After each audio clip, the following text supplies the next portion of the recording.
Live. Everywhere. On netrootsradio.com.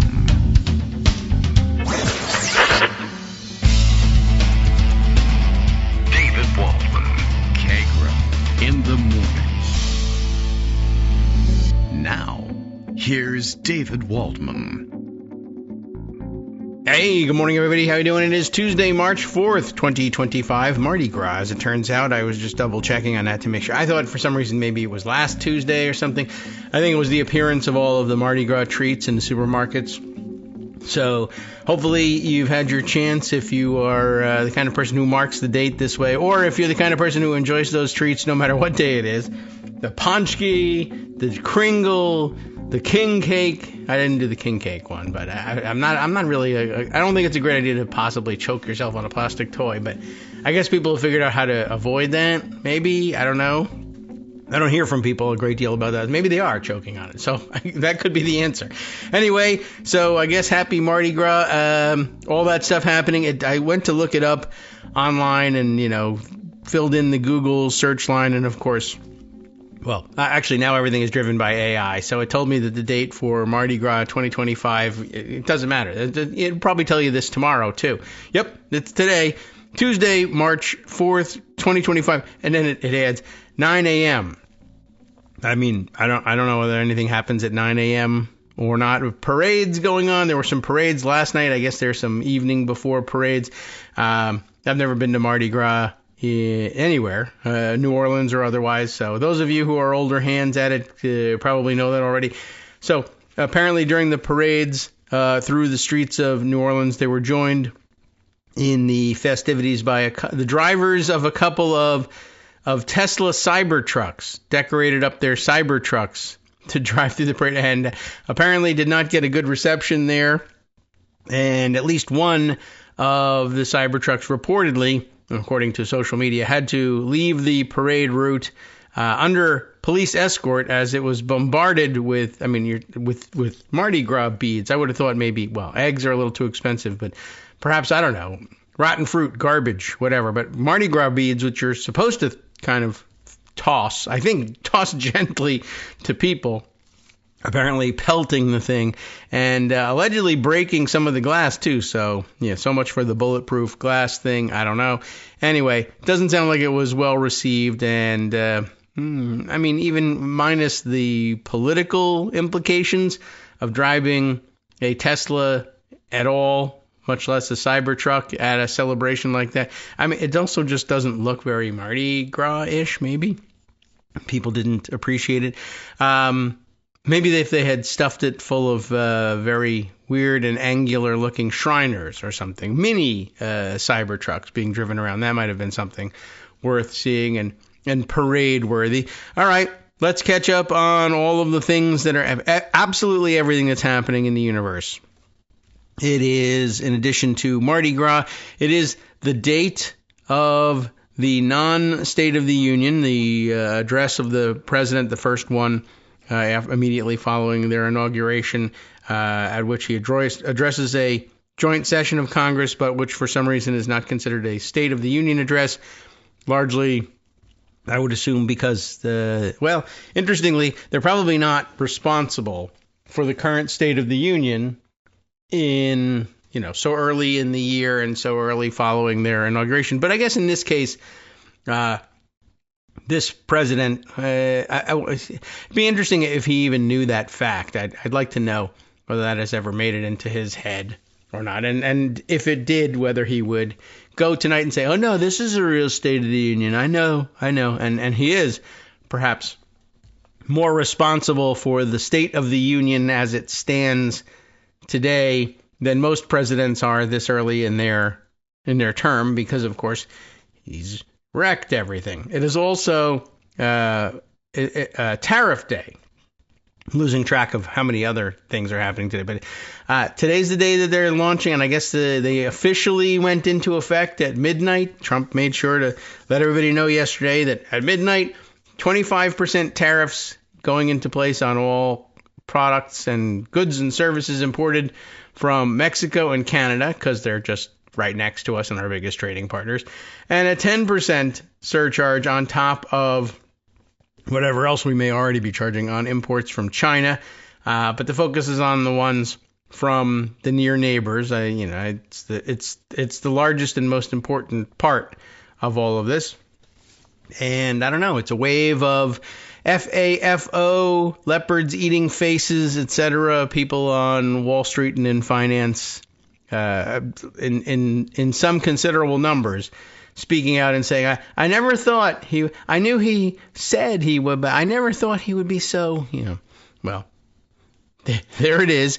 You were warned outright, and you never thought that you never thought that a United States president would do something other than what you, the business people, wanted. That is interesting. And he may eventually undo it for you. If you pay a big enough bribe, you get a pass, and your goods can come in duty-free. The only duty you'll have to pay, of course, is that much money and possibly even more directly to Donald Trump rather than to the Treasury of the United States. All right, so let's see. What else is happening today? Nothing. Okay, we could dive into Pocket and try and catch up on some of the things that I put aside. Here's a really super important piece from the very super important New York Daily News. I don't know. I thought this was of some interest. You'll recall that yesterday we found out that Elon Musk and his mom, May, and son, supercalifragilisticexpialidocious, whatever his name is. There's no pronouncing it. It's in the article, again, just if you want to be reminded of what the name actually is. But they call him Little X, maybe? Something like that. Anyway, we thought the other day when they had the press conference in the Oval Office and Little X there was running around stage whispering to Donald Trump to shut his mouth and picking his nose, that Trump wouldn't want this kid anywhere near him ever again, and he probably doesn't. And yet, here they are trooping into the White House. He's letting them stay there. I imagine he's going to end up having to sterilize the whole building. I did wonder, what the reports of Trump being a germaphobe might really mean for having the little kid in there. I mean, he was really digging in there, looking around, exploring the contours of his nostrils right on the camera. He's of that age, so it wasn't a surprise. But turns out that the New York Times, or New York Daily News rather, oops, I've confused the two, has actually dug in on this story. But I guess it's going to take a little while for the computer to allow me to see the thing. I'm clicking. This is what's happening. You should be showing this story to me. All right. Well, will it work on other stories? Do I need to refresh the whole page? Will that help us? Anyway, apparently, if it doesn't bring up the story, I can tell you the gist of it. I mean, I don't know if you really need to know the details or not, but Trump has apparently replaced the Resolute desk in the Oval Office because, well, it says Trump replaces Resolute desk after Musk's son picks his nose in the Oval Office. And we don't mean Donald Trump's nose, although that would have really been something. But apparently, in case you're worried about, what about my traditions? Well, apparently the Resolute desk is one of many that are available for presidents to use in the Oval Office. So we learn a little something along the way. And he's sent it out for light refinishing, is the way he puts it in the article here. Donald Trump has temporarily replaced the Resolute desk in the Oval Office after Elon Musk's son seemingly wiped a booger on it. I love the fact that they use the word booger. Wiped a booger on it during their viral visit, and it was very viral and probably bacterial as well, to the White House last week. And now we know, of course, it wasn't really a visit per se. It was just they strolled to another part of the building that they live in. This is our house now, and they walked from the residence down into the Oval Office and decided this is where they should squat for a little while. The self-described germaphobe announced on Wednesday that he'd sent the desk to be, quote, lightly refinished, and brought another desk in for the time being. And here's where we learn this. I'm actually learning it from Donald Trump. I mean, it's not news or information that he invented. Someone told him, he's passing it along. That's fine. A president, after election, because that's how you become president, gets a choice of 1 in 7 desks, is the way it was put on Truth Social. Well, I would have said 1 of 7, but okay. The new desk, or the one he's brought in, is called the C&O, which is like the canal, Chesapeake and Ohio, maybe C&O, which is also very well known. So he wants you to know that it's well known, and was used by President George H.W. Bush and others, and has been temporarily installed in the White House. The MAGA leader hosted his first buddy, Musk, and the billionaire's young son for a February 12th press conference about the controversial Department of Government Efficiency, or DOGE as we call it here. This is X, and he's a great guy, high IQ individual, Trump said, introducing the child at the beginning of the event. During the visit, the 4-year-old, whose full name is X A-E, and now it's it's that, what do they call those things? Are they diphthongs? That they, what's the name of this? It is a letter, but it's the combined A and E, and let's look at Wikipedia and tell us what does it tell us we're supposed to make of this thing? A-E there, and do you call it A-E? There's no description of what it is and how to say it. That's interesting. A character formed from the letters A and E, of course. Originally a ligature, there we are, representing the Latin diphthong A-E, and it has been promoted to the status of a letter in some languages, including, ready, Danish, Norwegian, Icelandic, and Faroese. Also used in Old Swedish before it was changed to an A with the umlaut type mark over it. Let's see. I don't think you want to know any more about the other. I don't know, but we don't use it here. They use it overseas, including Denmark, and we hate them because they stole Greenland from us or something like that. And this is all very foreign, and he should be thrown out of the White House, I guess. I don't know. Anyway, so how does he say it? Now you need to know how to pronounce it out loud. It's not called A-E, is it? But X-A-E, A-Xii, two lowercase i's.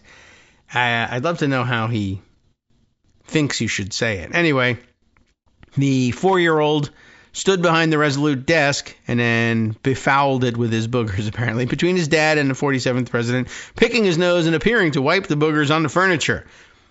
You would think that would disturb him.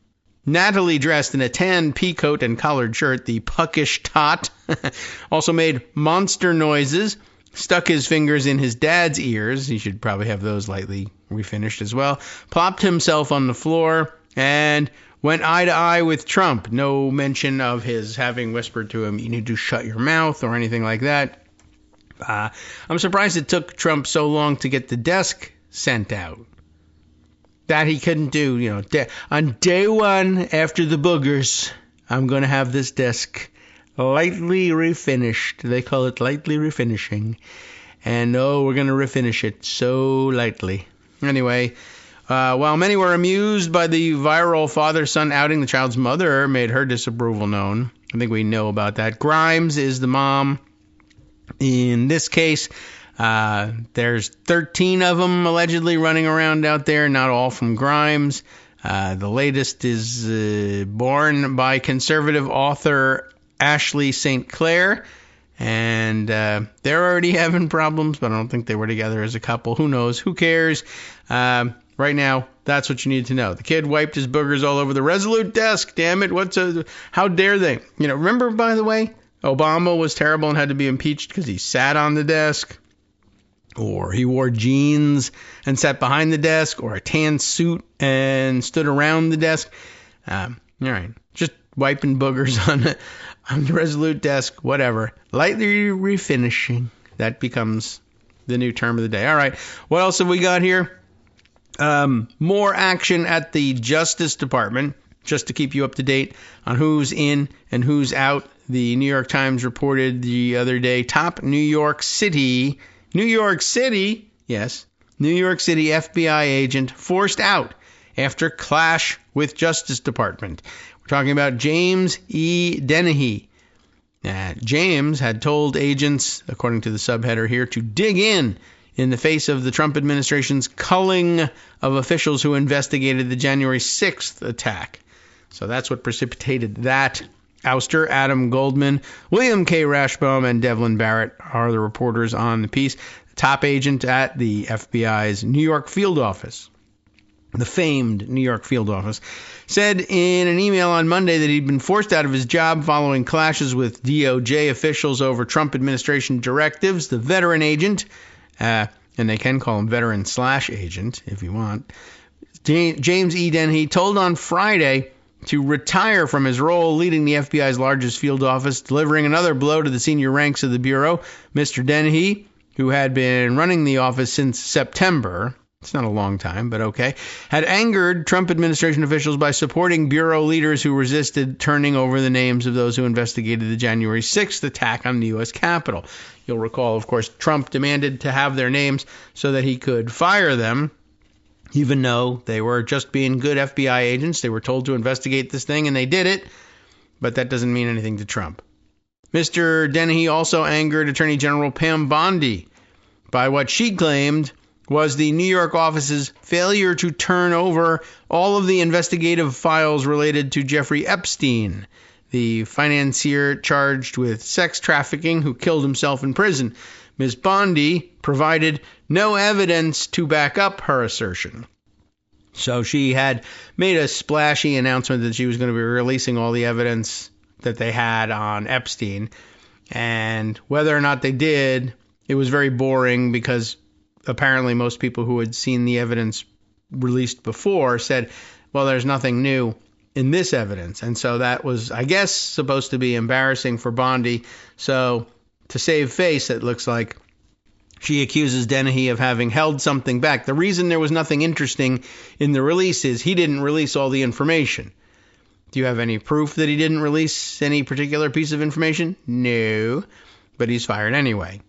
Late Friday, he said, I was informed that I needed to put my retirement papers in today, Monday, which I just did. Mr. Dennehy wrote Monday in an email to colleagues, I was not given a reason for this decision. Regardless, I apologize to all of you for not being able to fulfill my commitment to you. That, I assume, was the commitment to serve longer than a few months as the top field agent. Mr. Dennehy's departure comes after weeks of turmoil at the FBI that saw nearly a dozen executives at headquarters removed unexpectedly, leaving a leadership vacuum and confusion on the 7th floor of the Hoover Building in Washington, D.C. It's not clear what role Kash Patel, the new director of the FBI, played in Dennehy's ouster, but on Friday, the same day that Dennehy was told to leave, Mr. Patel produced a 2-minute video that was sent to Bureau employees. In it, he pledged support for his subordinates, just not this one, I guess. I will fight for you every single day, he said. I will take all the criticism. Well, you're going to get it, that's for sure. The forced departure of Mr. Dennehy, a respected leader, is sure to further rattle an organization already under siege. Dennehy, who served 7 years as a U.S. Marine officer before joining the Bureau in 2002, spent most of his career investigating or supervising counterintelligence cases, which, in essence, involved chasing spies rather than building criminal cases. Before being named to head the agency's flagship office in New York, he headed its office in Newark, New Jersey, for 2 years, presumably not Newark, Delaware, or Ohio. But he spent the bulk of his career in New York at the headquarters in Washington, including leading New York's counterintelligence and cyber divisions. I guess there's just less for him to do these days, as cyber defenses have been ordered to stand down. On Friday, Ms. Bondi said, without offering corroboration, that Mr. Dennehy's office had deliberately held back information sought by Justice Department headquarters. She wrote on Thursday to Patel that she had been, quote, repeatedly assured by the FBI, unquote, that she had been given a full set of documents related to the investigation and indictment of Mr. Epstein. It would be funny if they were deliberately withholding things from her because they thought she would just blab confidential information or something like that. But it was her intention to blab confidential information, to release all the papers. I don't know whether they really gave her the full set or not, but it's interesting that she's now so paranoid about it that she's out there firing people without knowing for sure whether she really has cause, but also not caring. Her letter, however, suggested the FBI office in New York had turned only a small fraction of that paperwork over to her. When you and I spoke yesterday, you were just as surprised as I was to learn this new information. He probably remembers that. She doesn't need to tell him. That's what she said in her letter to Mr. Patel. The letter imposed a deadline of last Friday morning for the FBI to, quote, deliver the full and complete Epstein files to my office, unquote. Why? No real reason. She also ordered an immediate investigation into why my order to the FBI was not followed. Later that day, Mr. Dennehy was told to resign. In January, the acting leaders of the FBI, Brian Driscoll and Robert Kissane, maybe Kissane, refused to provide a list of personnel involved in the January 6th cases. Emile Beauvais, the acting, I'm missing out on all my chances to use the acting sound effect. The acting number 2, I'd say he's pretty solidly the number 2 as far as I'm concerned, in the Justice Department, accused the men of being insubordinate, and ultimately the FBI turned over the information. So what's the problem? In a defiant and eloquent email at the time, Mr. Dennehy came to their defense and urged his staff to dig in. After the Trump administration targeted officials involved in the investigations into January 6th, he also praised the Bureau's interim leaders for defending its independence. On Monday, he wrote that among the top qualities he would miss about the Bureau was that independence.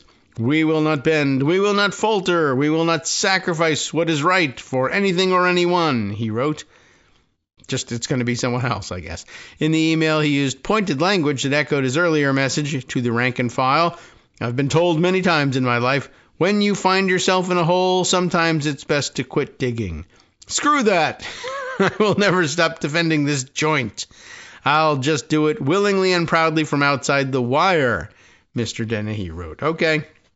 Well, getting a little military on everybody, but just so you know, there was another of these major departures in the last couple of days. All right. How about a little mint tea refreshment while we find another article to bring to your attention and make some prioritizing decisions about what deserves our time right away and what can be put off. Here we are. How about something I worried about the other day and was wondering whether, given that Elon Musk and his dodgy lost boys were digging around in the Treasury computers, cracking the cases open and stealing the root, using their root access to steal the code and possibly manipulate it, it must be galling Tina Peters, the clerk from Colorado who was sitting rotting in jail, actually awaiting the start of her 9-year prison sentence in the county jail. Why? She must have been wondering, why am I here? I've done actually a lot less, but it's so very closely analogous to what the dodgy kids are doing. How come they're running the government and I'm sitting in jail? Well, as it turns out, I also speculated at the time, of course she's been charged with state crimes. Trump otherwise would probably be contemplating pardoning her. But I thought it was entirely possible that he might be looking for, aren't there other ways that I can intervene? Or maybe can't I just pardon her anyway and say, let the court say I can't. But in the meantime, I'm just going to say she's pardoned and we'll see what happens. The Colorado Sun has some information on it, and then the New York Times as well, covering the story. I think I skimmed the Colorado Sun piece and thought it feels a little incomplete, and then I put the New York Times piece there alongside it. We'll see whether we still feel like we need more information after we read it here. The Colorado Sun publishing this just the other day. Do they have a byline for it? Jesse Paul. I don't mean to insult it to Jesse here. I'll read it again, give it another look, and see whether I feel like it's covered all the bases. Trump Justice Department says it will, quote, review prosecution of Colorado election conspiracy theorist Tina Peters. And perhaps the issue was more paywalling than anything else, but let's see if we can't get at the text here. The U.S. Department of Justice, under the leadership of President Donald Trump, I wouldn't call it leadership, but there it is, said in a court filing on Monday that it will, quote, review the prosecution of former Mesa County clerk Tina Peters, who was convicted in a breach of her county's election system carried out in an attempt to prove election conspiracies. A top Justice Department lawyer wrote in a court filing on Monday that the review, quote, will include an evaluation of the state of Colorado's prosecution of Ms. Peters, and in particular whether the case was, quote, oriented more toward inflicting political pain than toward pursuing actual justice or legitimate governmental objectives. Now, one of the legitimate governmental objectives there was to guard the election equipment so that people didn't tamper with it, and they put it in a locked building, and she used her authority to bring people in who had no authorization to be there and to take possession of the machines. She allowed them to break in and steal the stuff. So, that's not good, and that seems like a legitimate governmental function. But, she thinks she ought to be able to steal whatever she wants in pursuit of proof of her election conspiracy theories. Anyway, as you know, she was convicted, sentenced to 9 years in prison. This was the judge she appeared before for her sentencing who said, "You're not a hero, you're a charlatan, and you're going to jail." Well, she might get out. Hi everybody, it's me, David Waldman. Yes, the same guy who interrupts you all the time. Interrupting you one more time just to tell you again, another reminder that your contributions are what keep this show on the air, and patreon.com, patreon.com, is still among the easiest ways to make the sustaining subscription donations that keep us afloat. Are you ready for the pep talk about how our Patreon campaign is still going strong and growing? Well, too bad. Yeah, the plain fact is we actually are headed in the wrong direction, and whereas we once had about 175 monthly patrons, we're now actually down below 150. Time to recruit some more. Not exactly the kind of news I wanted to share, but there it is. For those of you in a position to support the show, patreon.com does make it easy to make those secure, recurring monthly contributions to do so. Patreon.com/KagroX gets you straight to our donation page. We've been through a lot together. The worst of the pandemic, we hope. The worst of the insurrection, we hope. So go ahead and treat yourself. You don't need an excuse. Give yourself the gift of a little something you enjoy in life. Support the show. And of course, if you happen to prefer using PayPal or even the Square Cash app, we're up and running on those options too. So thanks again, everyone, for all your support. We couldn't, or at least shouldn't, do it without you. Hope you'll be on board soon too. Thanks for all your support. All right, welcome back to the Kagro in the Morning Show here on Netroots Radio. Let's see what we have here. Look, Scott has sent me a pronunciation guide to Elon Musk's child here. The child name is from the Independent, the UK Independent. Let's see if we can open it up. Æ A-Xii, how to pronounce the name of Elon Musk and Grimes' son. In May of 2020, I guess that's the birthday, the Tesla CEO confirmed his girlfriend Grimes had given birth to a boy. Ellie Harrison has got the byline here. Let's see. Does it give us any good information? Oh, okay. When asked to reveal the name of his son, Musk tweeted, so he hasn't pronounced it out loud, Æ-Xii A-12 Musk. So A12, that's the XII. Now, I would have gone with 12 had they been capital I's. But, I mean, it's not like they don't do the lowercase i's for Roman numerals. Like I've seen that before. But I thought it somehow meaningful in some other way that I didn't understand, that the X was capital, but the I's were lowercase. But okay, so it's X12. At first, it was not clear if Musk was joking about the name or if he was just being cryptic. It later turned out he was being serious. Well, I wouldn't say he was actually being serious, but he was not joking anyway. I don't know whether it's a serious thing to name a kid that. After the name was announced, speculation arose that it might fall foul of the law in California, where the couple live, as names can only use the 26 alphabetical characters of the English language, according to the state constitution.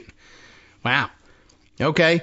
Grimes then confirmed that they had changed the name to A-Xii,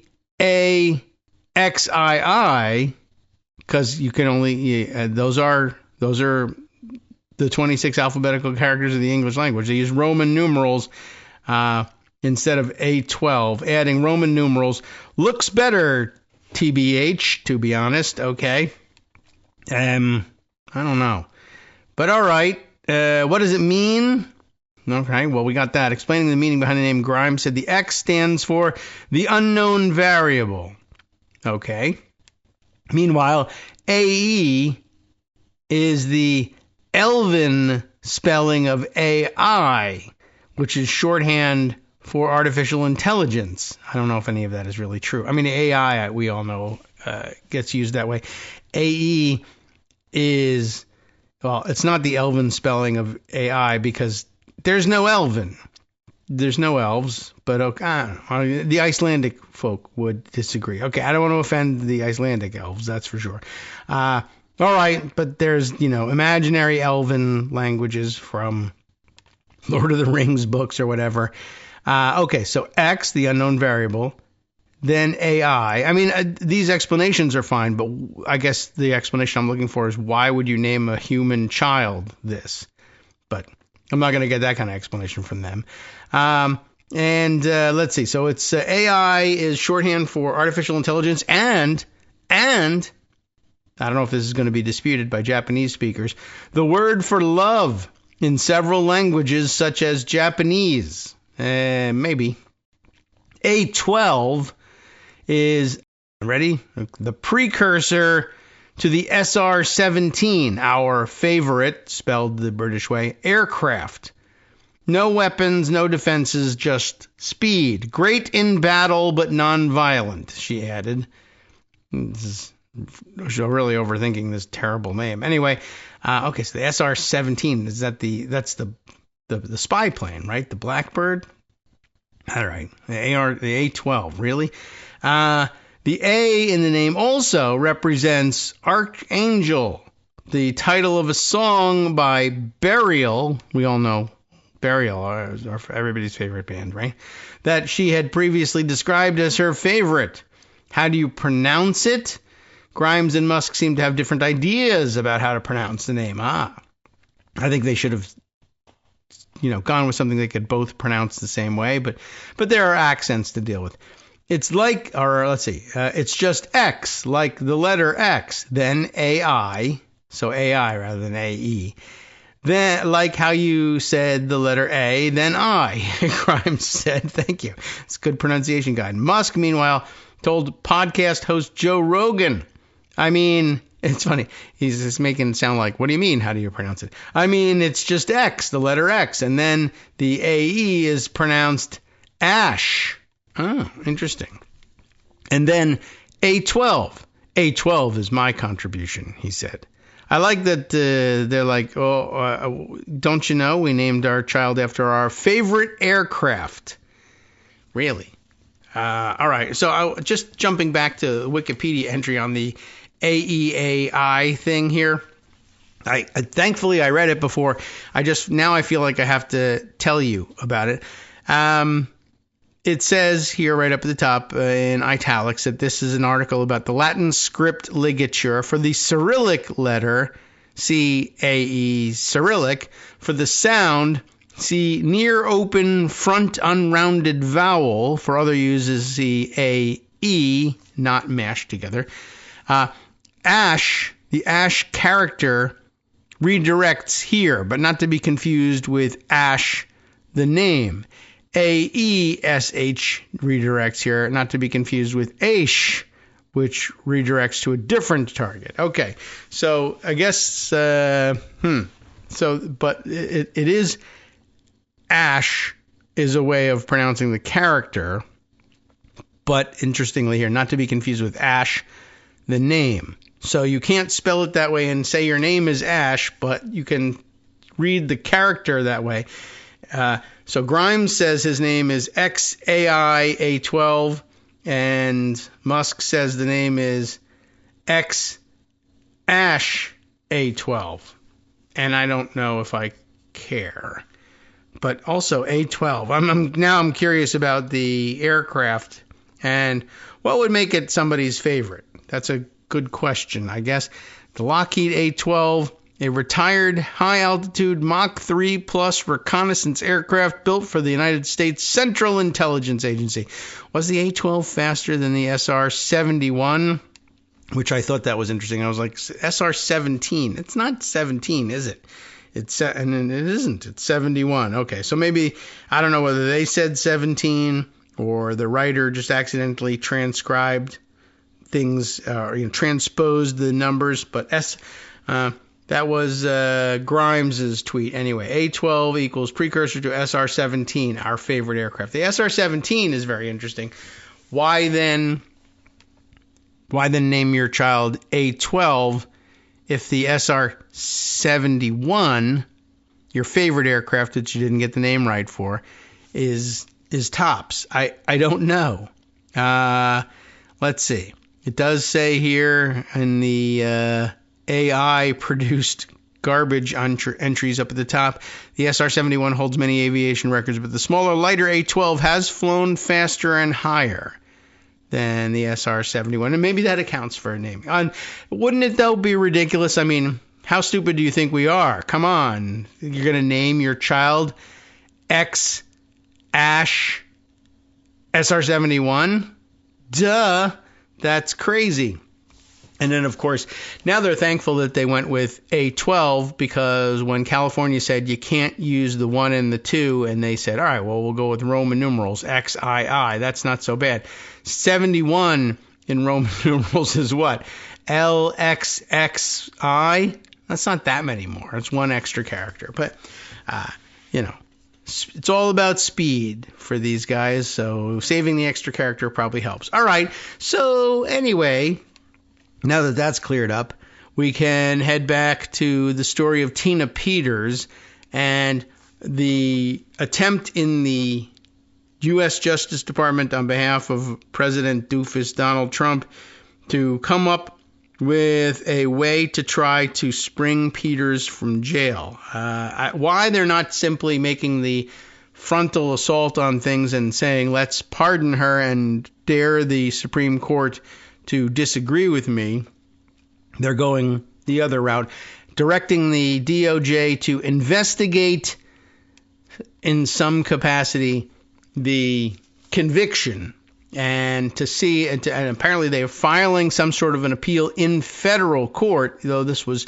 as we said, she was convicted in state court, but filing an appeal in federal court, basically, I guess, alleging that the state courts railroaded her somehow into this conviction, and it ought to be re-examined, undone.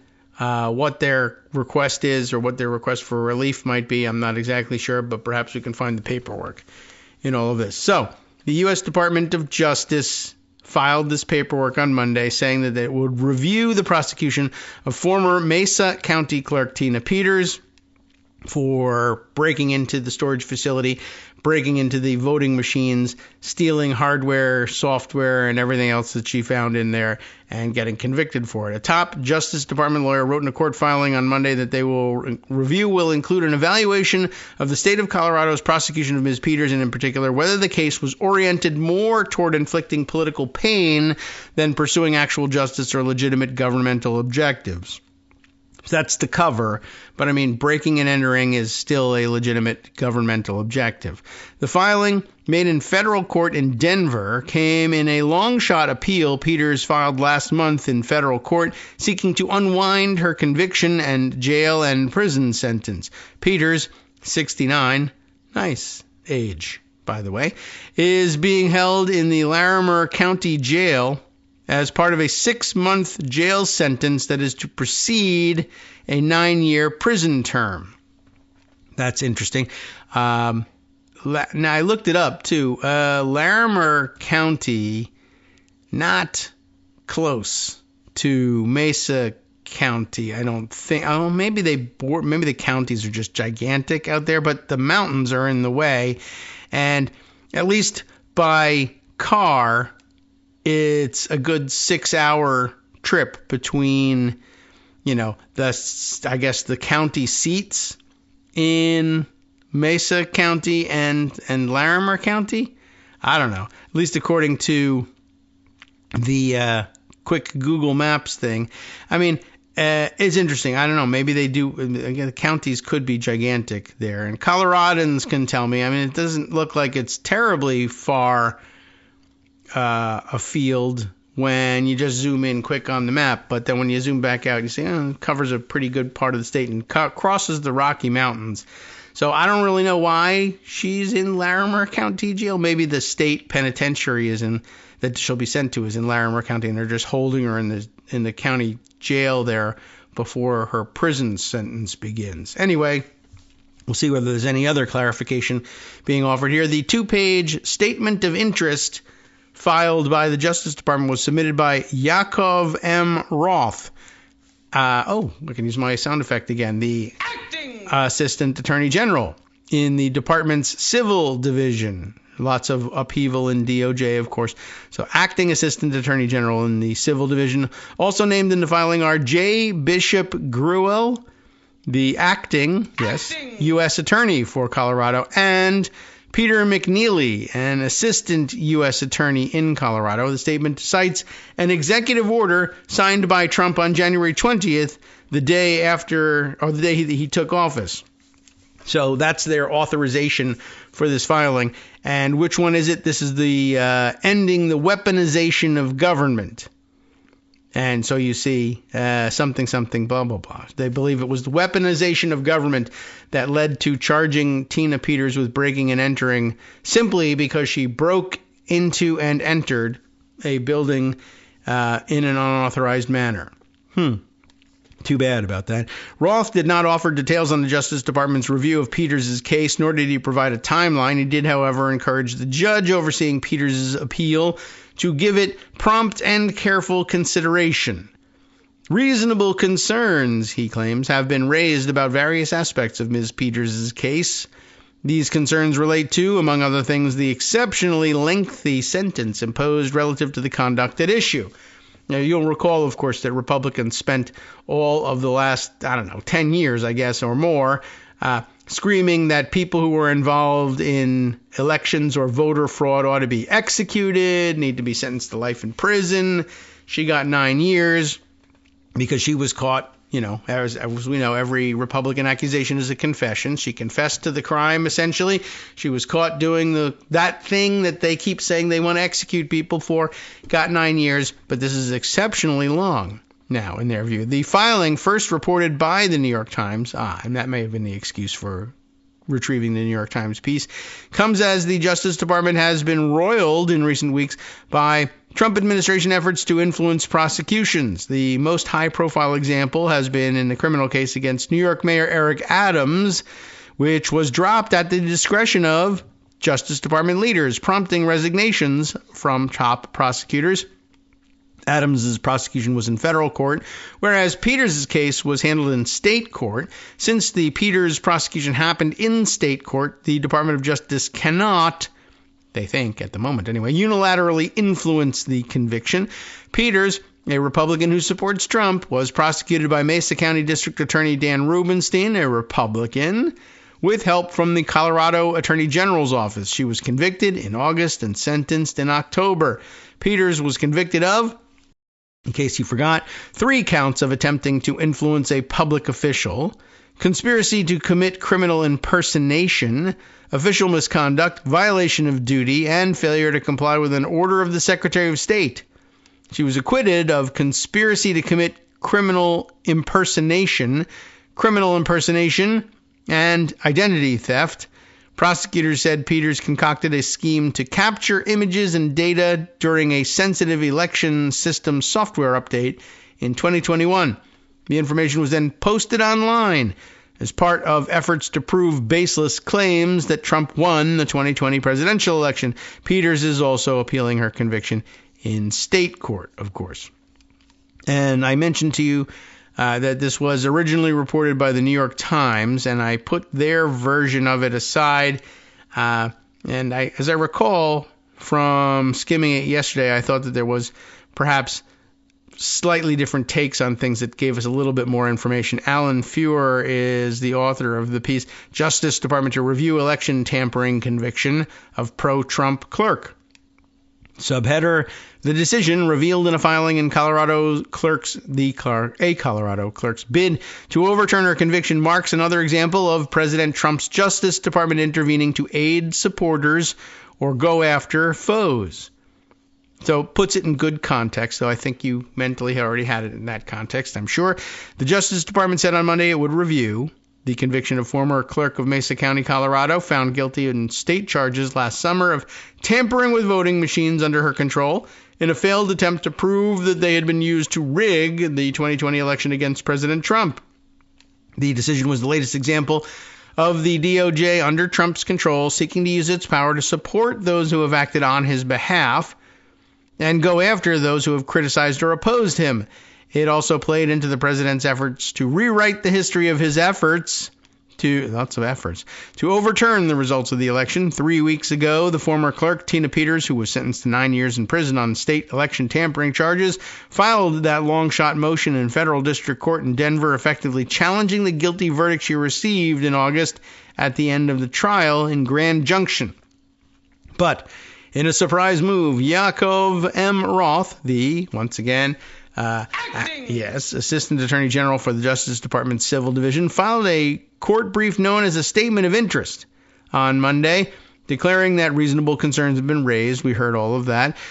They are not reasonable, but that's the words he used anyway. In the filing, Roth said the federal judge who received Ms. Peters' petition this month should give it prompt and careful consideration. Roth said that the Justice Department was concerned, among other things, about the exceptionally lengthy sentence, apparently. He also questioned a decision by state prosecutors to deny her bail as she appeals her conviction as arbitrary or unreasonable. Now they're worried about arbitrariness. The review of the case was part of the larger examination of cases across the nation for abuses of the criminal justice process, Roth wrote. The scrutiny of Peters' case, he added, was being conducted under the aegis, that can be spelled A-E, with an ash, I guess, G-I-S, of an executive order that Mr. Trump issued seeking to end the weaponization of the federal government. It remained unclear what lasting effect the Justice Department's review of the case might have on the proceeding, but Roth made it clear in his court papers that the evaluation was taking place to determine whether the prosecution was oriented more, remember, toward inflicting political pain than pursuing actual justice. The Justice Department has no power to directly overturn the state conviction, but its filing lobbying a federal court to intercede in the case was nonetheless a remarkable intervention in the matter. Dan Rubenstein, the Mesa County District Attorney who secured the conviction, said on Monday evening that until Mr. Roth's court papers were filed, he had no idea that the Justice Department was thinking of scrutinizing Ms. Peters' case for alleged political bias. Moreover, he said no one from the department had reached out to him before the filing to express concern about the case. I'm happy to have a conversation with anybody in the administration as to the motivations and expectations that our community had when they overwhelmingly wanted me to bring this criminal action, Rubenstein said. A jury in Grand Junction found Peters guilty of 7 charges stemming from her efforts to breach a voting machine manufactured by Dominion Voting Systems in the months after Trump lost the election to Biden. The jury determined that Peters helped an outsider gain unauthorized access to the machine in May of 2021 and to obtain information that was later made public at a conspiratorial event held to undermine trust in Mr. Trump's defeat. They put it very directly in this piece. At a sentencing hearing in October, Judge Matthew D. Barrett scolded Ms. Peters from the bench, telling her that he was imposing a stiff penalty on her because she had repeatedly advanced false claims about Trump's defeat, and that in so doing she had become a celebrity among those who denied that he lost the race. You are no hero. You abused your position, and you are a charlatan, Judge Barrett said, adding, "You cannot help but lie as easily as you breathe." He did seem to get a little carried away on that one. Since Trump's re-election, the Justice Department has faced criticism for its conduct in a number of cases, several of which have resulted in the abrupt resignations of federal prosecutors. Of course, the Adams case is cited here, and in similar fashion, the chief of the criminal division in the U.S. Attorney's Office in Washington recently resigned after she declined a request from her boss, Ed Martin, to freeze the assets of a government contractor, saying she had insufficient evidence to do so. That's the EPA case we told you about last week. Martin has also been quietly pushing to present evidence against Chuck Schumer, the Democratic leader in the Senate, to a federal grand jury over comments that he made about Supreme Court justices in 2020. Well, that seems interesting. According to people with knowledge of the situation, Justice Department officials have thus far rebuffed the request, one of these people said. So, never mind the speech and debate clause protections, etc., etc. I believe he said, something. I don't even remember what he said, but I think came up the other day. Somebody reminded me, or everybody, on social media that despite the bluster, those comments made in 2020 are facing very shortly the expiration of the statute of limitations for bringing such charges. So lots of bluster about bringing the charges, but no actual action about it. And they refreshed my memory at that point, too, about what the comments were. I don't know whether I put that away in Pocket or not, but we'll poke around and see. But I think it was basically something like along the lines of, if they think they can, I don't know what the justices were looking to get away with there, but that somehow through democratic action, people who opposed the position the Supreme Court was taking were going to, send some sort of FAFO notice to the justices, and they thought, we can portray that as a threat and charge Chuck Schumer with making terroristic threats against Republican-appointed justices. But so far, they have not had the guts to even attempt that because, it would be too dumb looking. All right, let's see. I'll see if I can make a note to myself about finding the Schumer information and include that in the roundup. Let's see. The other things of interest that are blocked out for discussion in the next few days, if not all going to get in under the wire today. There are several. Oh my goodness, that one could take a while. Is that really going to take me that long to read that? I can't start this. The Pocket makes some estimations about how long it will take to read such a thing. Bad estimations for me. I have to, double the time because of all the side commentary we make along the way. But I have a piece blocked out here that claims to be a 51-minute read. I don't know how that could possibly be. There are such things, but really, come on now. All right, what do we have that we can fit in before the next break? I think maybe we can get through this one. CNN reporting this information. Not the worst thing in the world, but I guess probably everyone should have expected that this was going to happen. Trump takes seized boxes back to Florida on Air Force One, CNN reported at the end of last week. Kit Mayer and Donald Judd got the byline for this piece. In case you didn't figure it out, it's a little cryptic, or you may have forgotten it because it has taken so long to come around.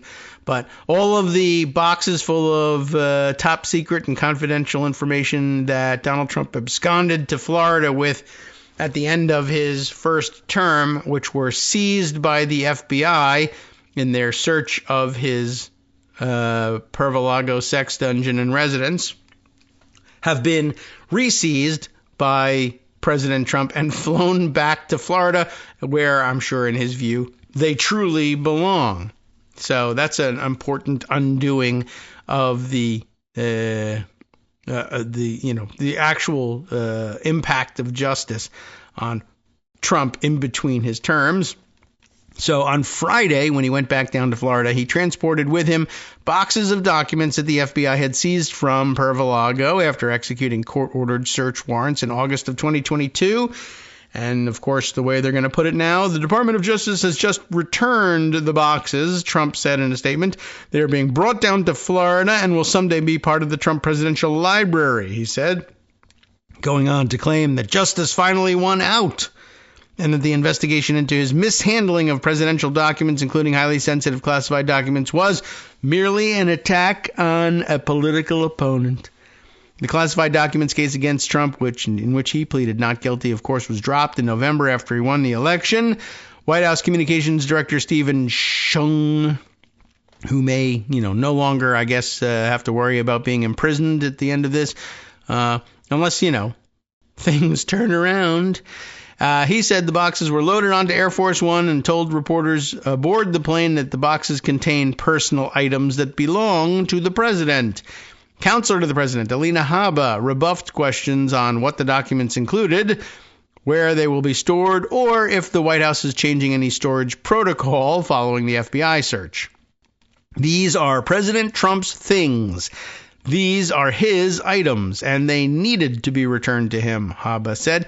About the concerns around the storage of sensitive materials at Mar-a-Lago, Habba said, they were personal items. You can't just go into somebody's home in this country.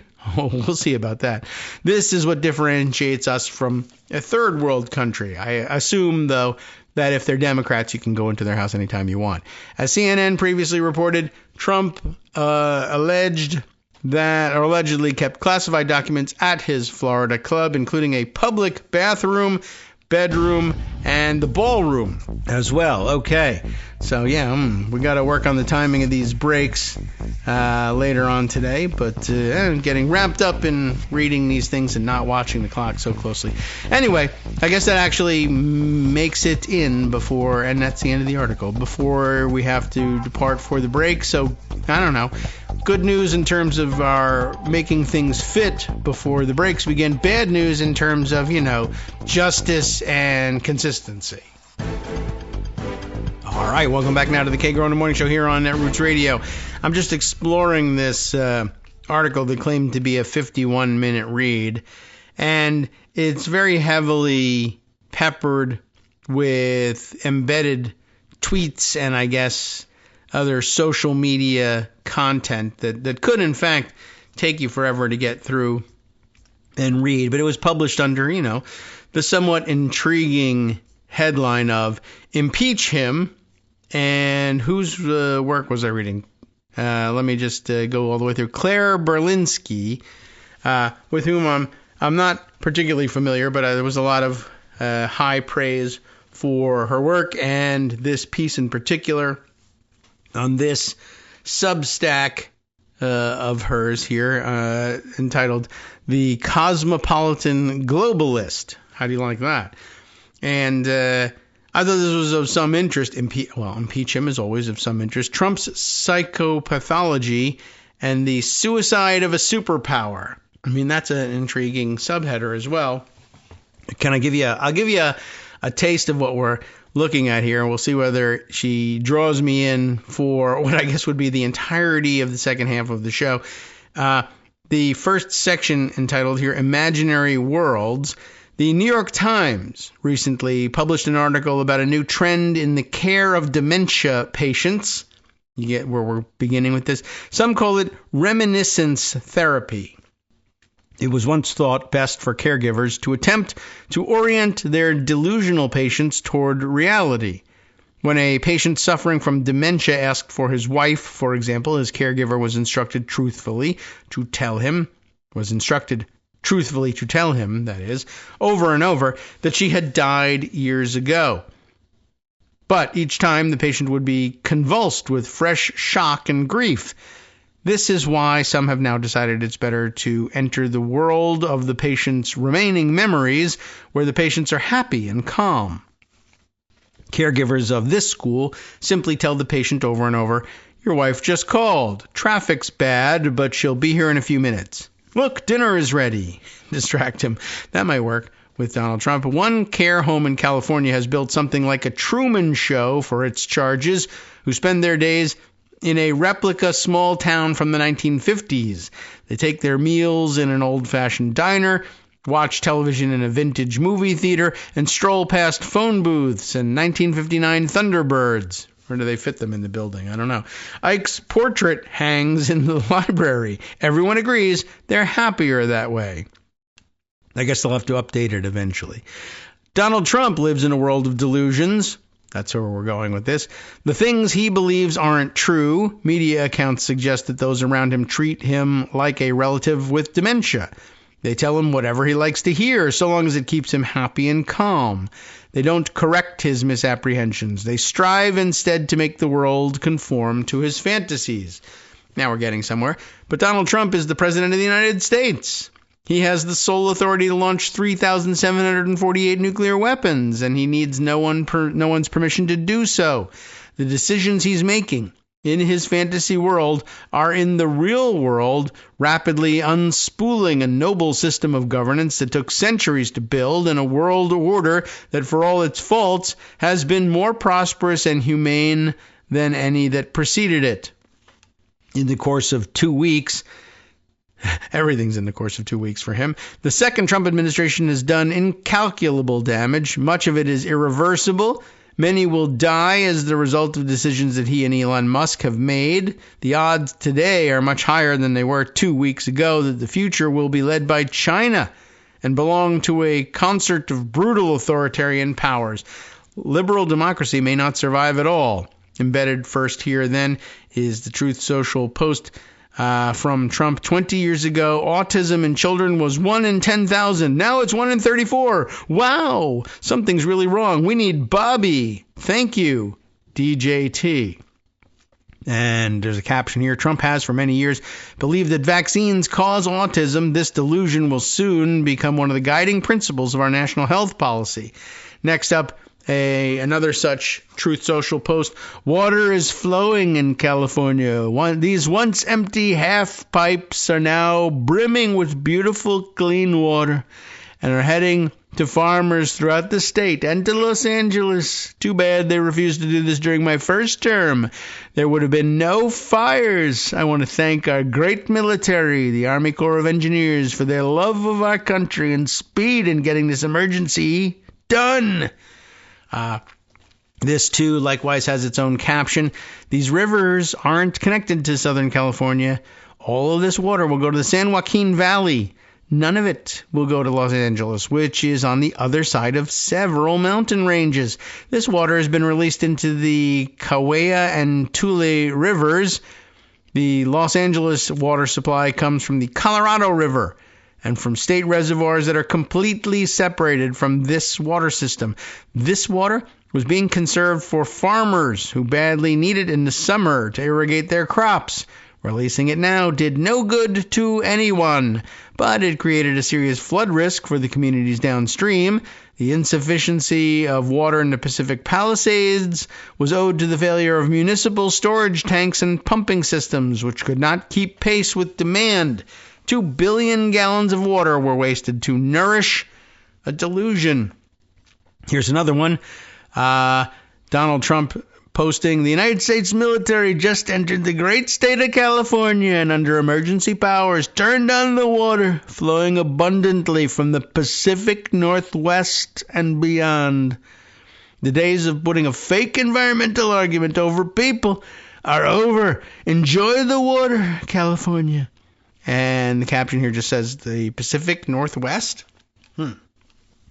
Trump alone does not have the power to do so much harm, and even Musk, for all his riches, could not do it but for our help. It is only possible because so many Americans, and in particular so many members of Congress, have chosen either to enter the fantasy world or deny the evidence that these men are insane. we're witnessing a textbook case, French, of folie à millions. Like a million, I don't know. An extreme collective delusion. How would you say this? Folly of millions, I guess.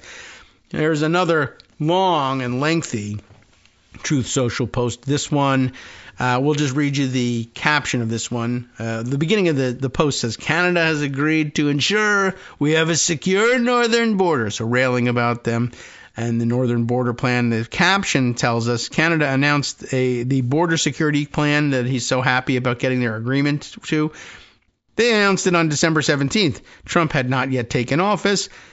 U.S. agents seized 22,000 pounds of fentanyl in 2024. You can imagine what he was railing about. And there, only 43 pounds of it came over the Canadian border. Canada intercepted about 11 pounds of fentanyl going the other direction. On a per capita basis, Canada is the victim of our fentanyl, not vice versa. Obviously, a refutation of his insistence that it was the other way around. Then a J.D. Vance tweet quoting Trump's post about having just spoken with the president of Mexico. Vance, for 3 days on the far left is actively rooted against America and argued we'd get nothing out of President Trump's demands. He mistyped it, Trump with an N. Demands that Mexico secure its country. Well, how do you like them apples? He asks.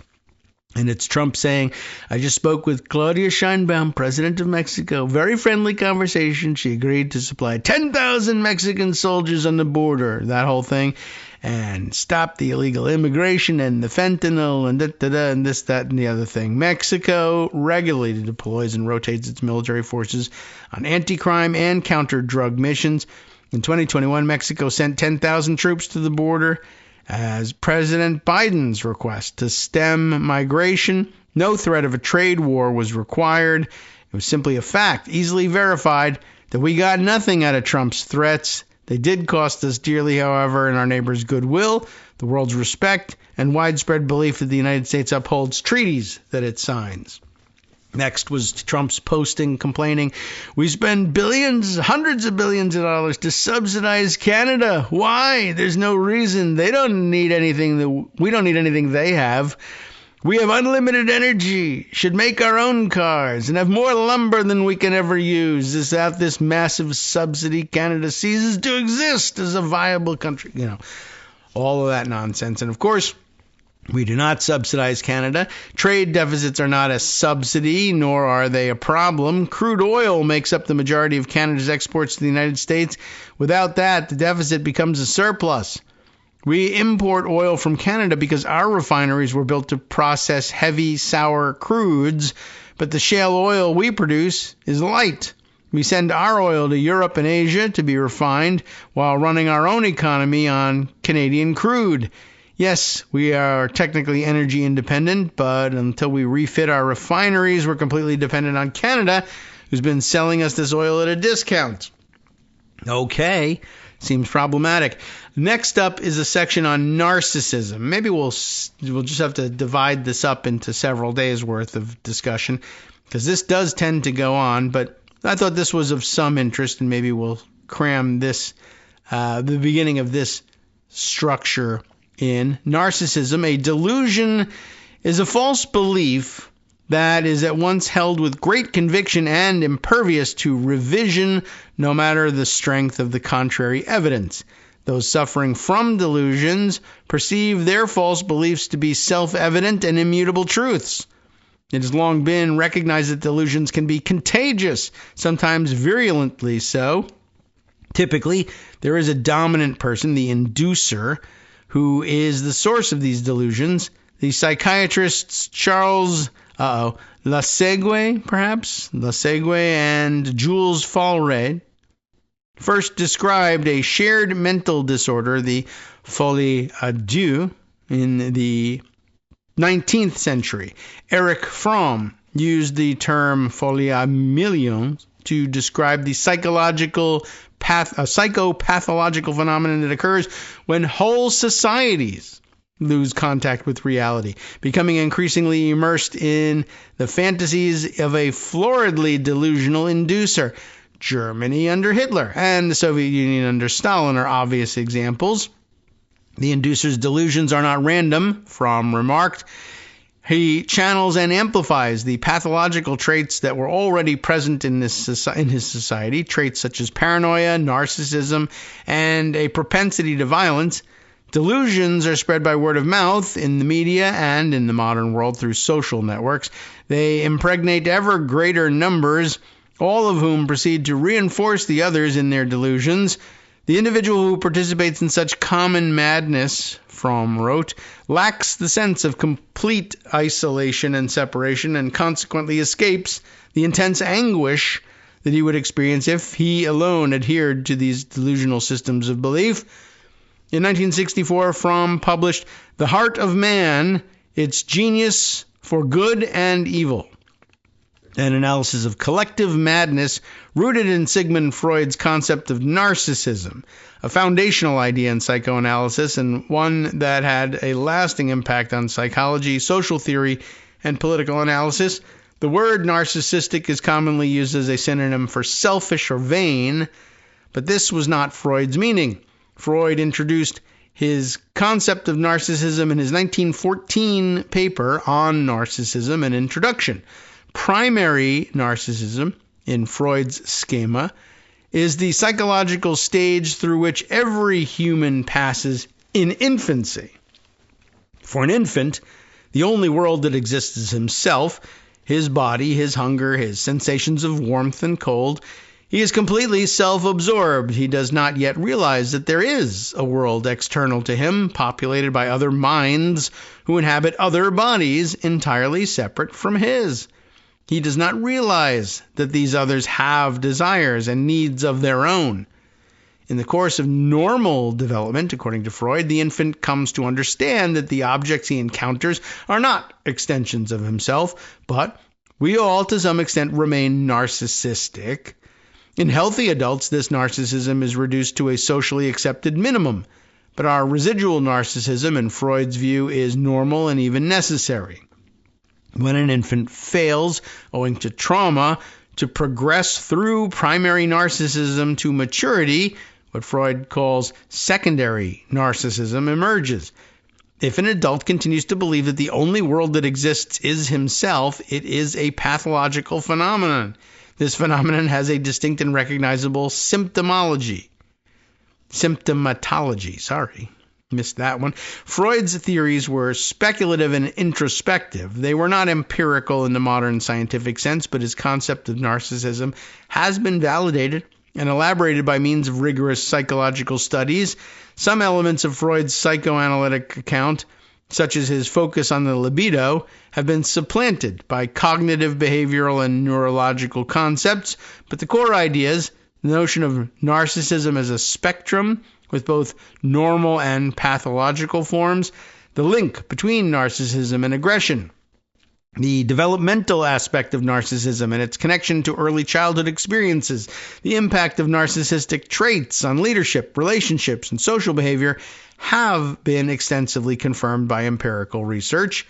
The Narcissistic Personality Inventory, for example, developed by Raskin and Hall in 1979, is one of the most widely used tools for measuring subclinical narcissistic traits such as authority, exhibitionism, superiority, entitlement, exploitativeness, self-sufficiency, and vanity, all traits Freud associated with narcissistic fixation. Studies consistently find that if you receive a high score on this test, you'll be more prone, for example, to exhibit aggression when your self-image is threatened. And to seek admiration compulsively, but struggle with deeper relationships. Many organizations use the test as part of their hiring process. The Grandiose Narcissism Scale, I don't think I've ever heard about that one, but okay, is another psychometrically rigorous index. The Pathological Narcissism Inventory measures, as the name suggests, pathological narcissism. All these tests work in the sense that they can be used to make accurate predictions. This means you don't need to be a Freudian at all to accept the validity of the construct. I find myself Freud's insights irreplaceable but I'm aware that some readers may find him too abstract or dismiss him as unscientific. It is neither abstract nor unscientific, however, to say that someone who receives a high score on the pathological narcissism inventory is far more likely than someone who doesn't to exhibit a particular predictable behavioral repertoire. He is far more likely to be a criminal. You do not want to marry him. You may have no use for Freud's theory about why this is so, but if you know that it is so, you will be much less surprised by the actions of a pathologically narcissistic leader. If you wish to be even more empirical about things, there is also neuroscientific support for Freud's claims. From brain imaging studies, we know that people who receive extremely high scores on these psychometric scales display structural abnormalities in the frontoparalymbic regions of their brains. We'll have to take your word for it on that one. You'll see less than the expected amount of gray matter in the parts of the brain involved in empathy and self-regulation. You'll see overactivity in the ventral striatum, the reward center. This is consistent with a hyperactive self-reward system that reinforces self-focus and grandiosity. Empirical studies have also validated Freud's claim that the highly narcissistic struggle with external attachments. Narcissists excel at initial charm, for example. That sounds right, but well, for some people, from some people's perspective, I guess, but fail in long-term relationships because they're so maddeningly selfish. They react with rage and aggression when their ego is threatened, aligning with Freud's idea of narcissistic injury. Narcissistic traits are associated with low empathy, particularly in emotional recognition tasks. Research on leadership, too, confirms Freud's prediction that narcissists are drawn to power. Highly narcissistic corporate leaders often achieve high status, but they are prone to extreme recklessness in decision-making. Narcissism, Freud suggested, can manifest in grandiose political visions. In his later work, he anticipated Fromm's concept of collective narcissism when he suggested that we compensate for narcissistic wounds by identifying with larger groups or ideals, such as religion or the nation. This identification offers a substitute for personal grandeur. It protects against feelings of helpless insignificance. A defining characteristic of successful mass leaders, Freud wrote in Group Psychology and the Analysis of the Ego, is their ability to arouse narcissistic admiration in their followers by reflecting back to them their idealized self-image. The leader, in turn, sees himself as the embodiment of the group's aspirations, and dissent as personal attack. This book was written in 1921. It proved excruciatingly prophetic. Well, so far so good. It certainly seems to be on the mark. But again, this is a rather in-depth psychological examination, perhaps one that is best read on your own or perhaps broken up over several days at least. I just wanted to give you a taste of what this was about. And basically, I guess it gets around to the man is clinically insane. You should be impeaching a clinically insane president. But of course, in our system, you'll need better and more solid political reasoning for it rather than a psychological approach, though the psychological approach seems to be pretty solid. The next section, which I won't go into here, goes on to explain the narcissistic personality structure and then more examples from his social media posting that are supposed to establish that this is the case with Donald Trump. Then on to malignant narcissism, and again, more examples provided, and lots of instructive parallels offered. And maybe the headings will tell us where this is going, but you can see how long this is going to take to get through. I don't think it's really something that a political daily news show can spend all that much longer on, but certainly worth giving some consideration to in your outside reading time. So anyway, wanted to bring it to your attention. Now turning back towards more news-oriented topics. There's also, of course, the long read that we likewise made a decision to turn away from in the New York Times from the other day, how Elon Musk executed his takeover of the federal bureaucracy. But while we're casting about for other pieces of the puzzle, really, to help put these things together, a couple of other additions from Rolling Stone once again. Something we hinted at the end of last week that might help us assemble our roster of names to look out for. Let me open up the original, even though it will be paywalled, so I can get the name of the author right. Jacqueline Sweet, from February 26th, under the title of "Who is the Anonymous Data Expert Telling Elon Which Cuts to Make?" You might have thought it was the teenagers from Dodgy, but I guess those are just the people that he sets about the task of using the software and coding to implement the cuts. Who's making the recommendations as to which cuts should be made? You might have thought it was the President of the United States, but he's incapable of that level of analysis. So maybe you thought it was Elon himself, but he's actually probably uninterested in that level of analysis. So who might it be? Conservatives have used Data Republican. Remember, we might have snuck that mention in on Friday of last week. Data Republican, to spread misinformation about federal agencies. She's been working at a tech firm that's battled the CFPB. So no surprise that too would be dismantled.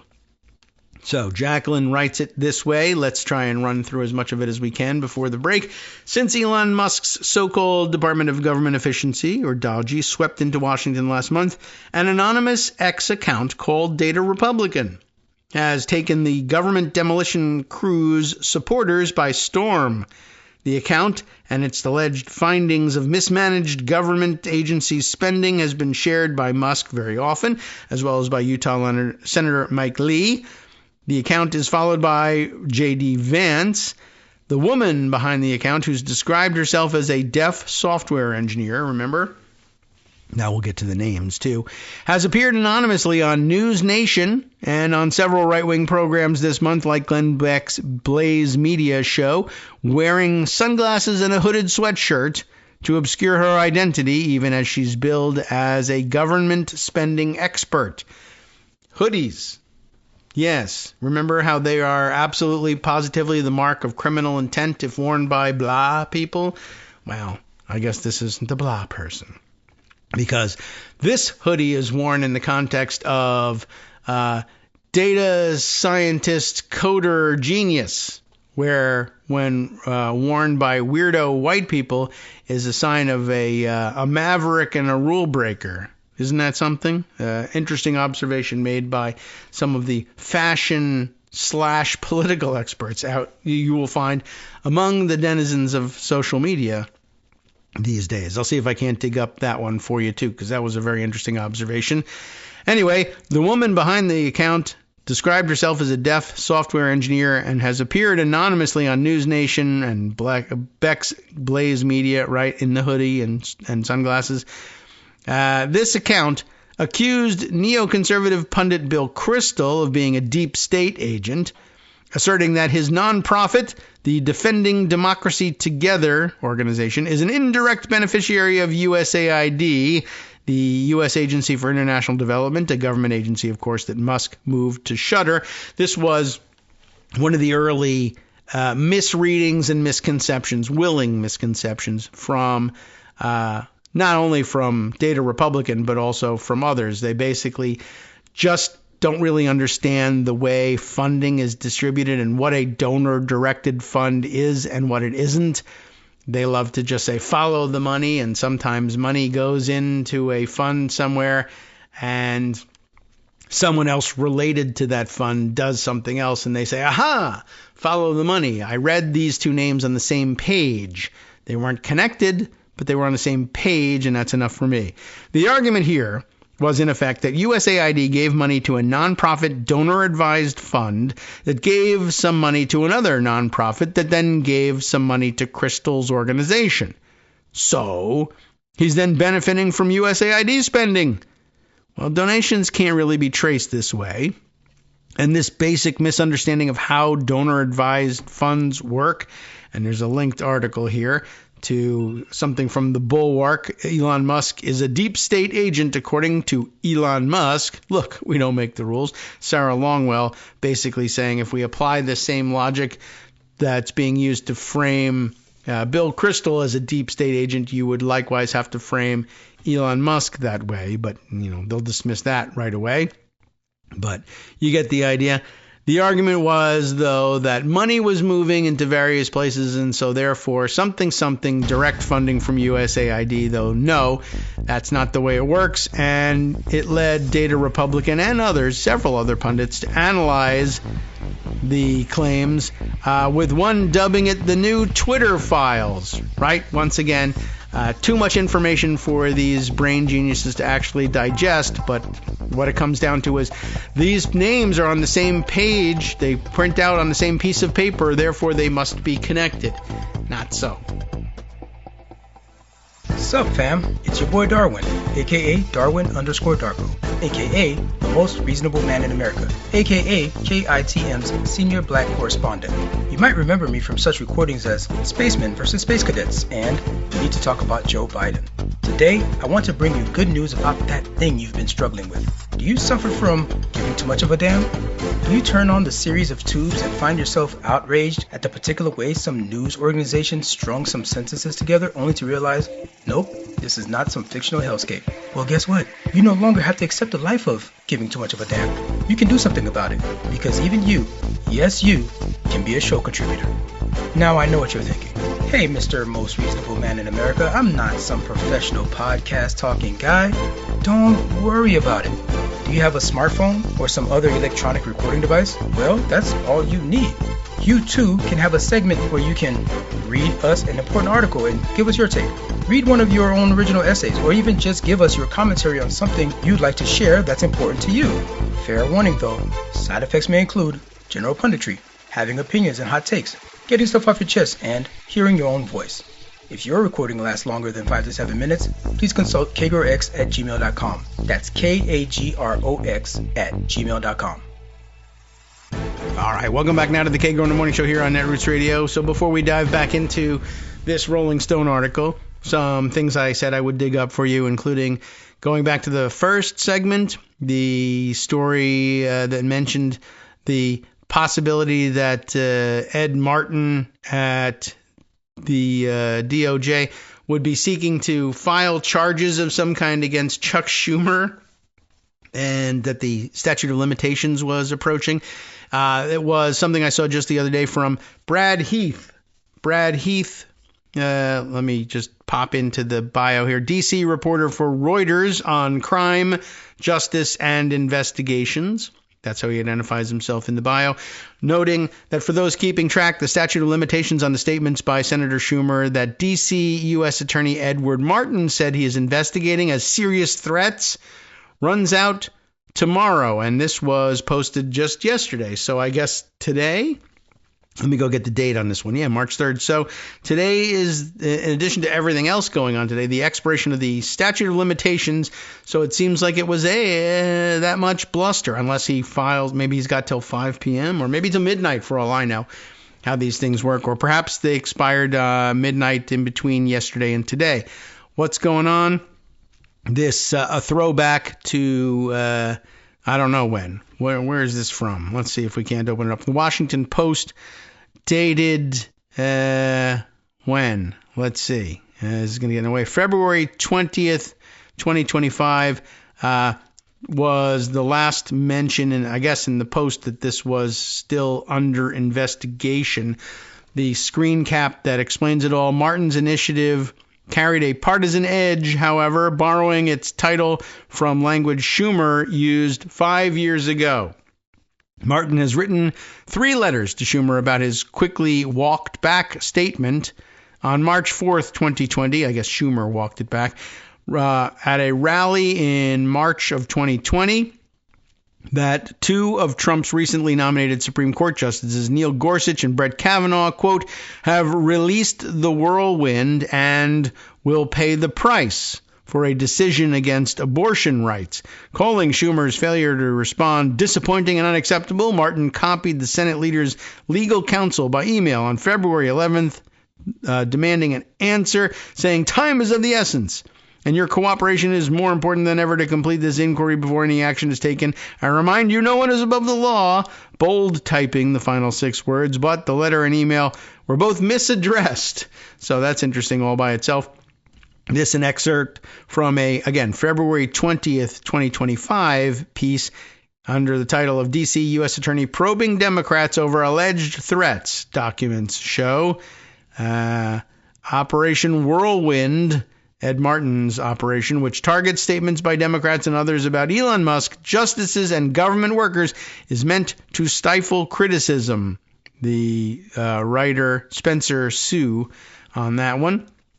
And anyway, just to sort of set the or to fill in the blanks about that leftover from previous discussion. And then the other thing I said I would look up for you, the interesting point made about hoodies, was from Derek Guy, who operates under the handle on Blue Sky of Dye Workwear, and is a menswear writer, which is, unusual for me to be at all interested in, but he usually has some very interesting observations.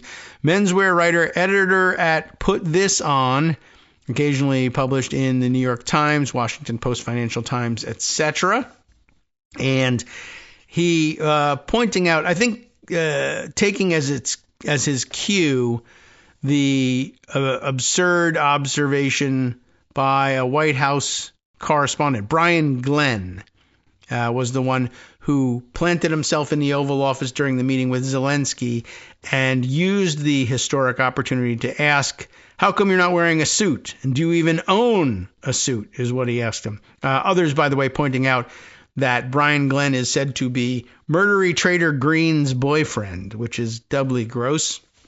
But, to then put himself in the Oval Office context and seek to make jokes and belittle a visiting dignitary over something so stupid on top of all of that was of interest.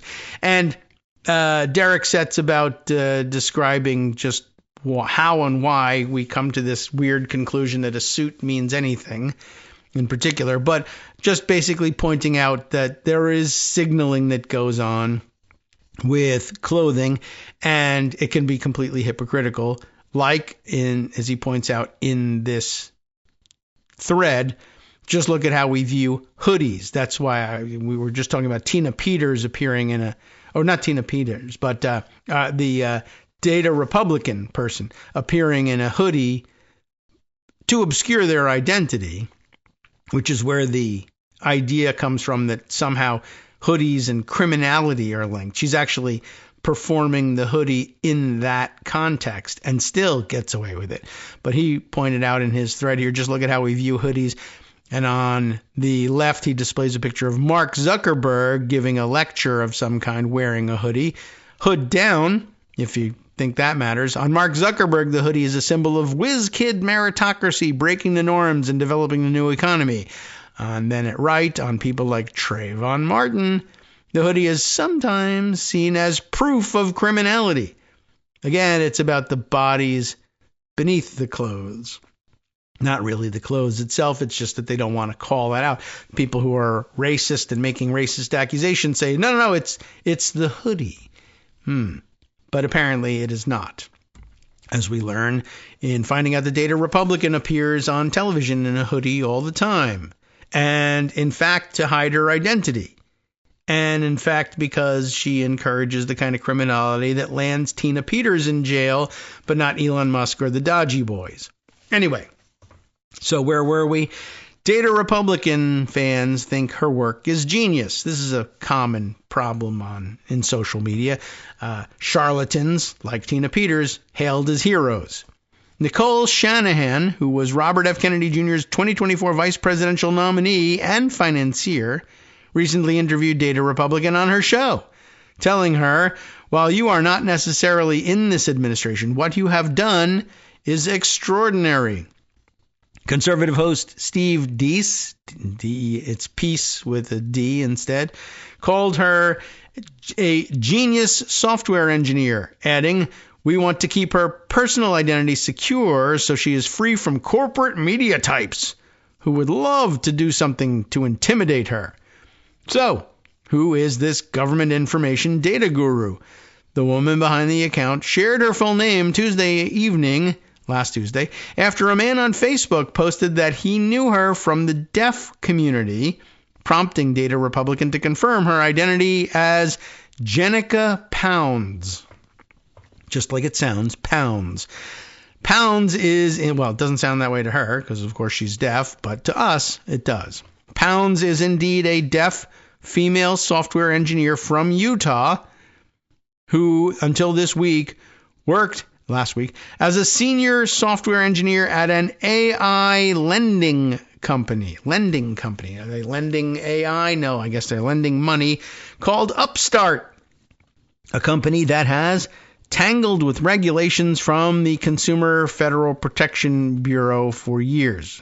Federal Protection Bureau, I don't think that's the actual name for it, is it? CFPB is Financial Protection Bureau. I don't think F is for federal, but all right, easily enough mistaken, I guess. We've just seen it done. Pounds wrote on Tuesday, "I recently resigned from my job to pursue dodgy adjacent efforts full time." So, also obscuring her real employment. Dodgy adjacent efforts. What might those even be? But versions of Pounds' LinkedIn, viewed by Rolling Stone as recently as last week, showed she still listed herself as a current employee of Upstart. There's sometimes a lag in that as people ignore updating their LinkedIn. I don't think I've updated my LinkedIn profile in 10 years. Anyway, sometime this week, the LinkedIn was edited to show a February end to her Upstart tenure. I wouldn't read too much into that. Earlier this month, Musk famously tweeted, "CFPB RIP," as Dodgy moved to gut the agency and the administration paused its work. Replying to Musk's post, Data Republican tagged Senator Elizabeth Warren, the CFPB, of course, being Warren's brainchild, writing, "Hey, E. Warren, look at this." Wow, that's a genius statement. Hey, look at this. Musk has quoted Data Republican on X at least 24 times over the last 3 weeks, telling people to follow the account and replying, "Noted," to her claim on January 21st that she found, quote, "a quick billion of federal spending for Dodgy to cut." Well, what were her suggestions? Her suggested cuts were funds going to groups like Global Refuge, a faith-based organization that provides safety and support services to immigrants. And, of course, migrant refugees and asylum seekers around the world. And 2 weeks later, Musk declared at 3:14 a.m. on a Sunday that Dodgy was, quote, rapidly shutting down supposedly illegal payments to Global Refuge. It's not illegal, and it's ridiculous to say so, but you don't like it, and so therefore you figure it must be illegal. A newly launched corresponding website, datarepublican.com, lets users search for charities and nonprofit officers. A false claim that Jeffrey Epstein was paid by USAID appears to have started with people using that website and mixing up the notorious sex offender with another Jeffrey Epstein. But why bother to even look into it, right? On Friday, Data Republican announced she's adding an ActBlue donor search element to the website, which Musk then amplified, quoting her tweet and saying, "Interesting." And it's not exactly a ringing endorsement, but, in front of 22 million people, I guess it is. Or however many he's got, 200 million, who knows. At Upstart, Pounds was a senior distinguished machine learning engineer since 2023, a high-level position at the publicly traded San Mateo, California-based company, where she works remotely. And remember, everybody else has to have their remote work revoked. A software engineer who has knowledge of the company told Rolling Stone that Pounds' position was one of the highest levels an engineer could reach there. Upstart received Series A funding and an additional later funding from the far-right billionaire Peter Thiel's Founders Fund and from co-founder Paul Gu, who was a Thiel fellow before launching Upstart in 2012. Thiel, of course, founded PayPal with Musk. Upstart has a complicated relationship with CFPB regulations. The company received a special designation from the CFPB in 2017 during Trump's first administration, allowing it special regulatory treatment by immunizing the lender from being charged with fair lending law violations with respect to its underwriting algorithm. Best I can gather from all this, are we talking about a lending like a bank? But we're not a bank. We're just a lending organization. How do you make your lending decisions? Our big innovation is an AI chatbot will decide whether or not to lend you money. And it's entirely likely that it might turn out that our AI chatbot is racist, for instance. Well, couldn't you give us a special dispensation from being charged with that sort of racial discrimination? Or if it says, well, our algorithm says what based on your input, we're going to charge you various interest rates. And every once in a while we charge people like 30%, 50%, something ridiculous. It's not me. It's an AI chatbot, you see. Can't we not prosecute me for what the AI chatbot does? And I guess they got a pass at some point on that.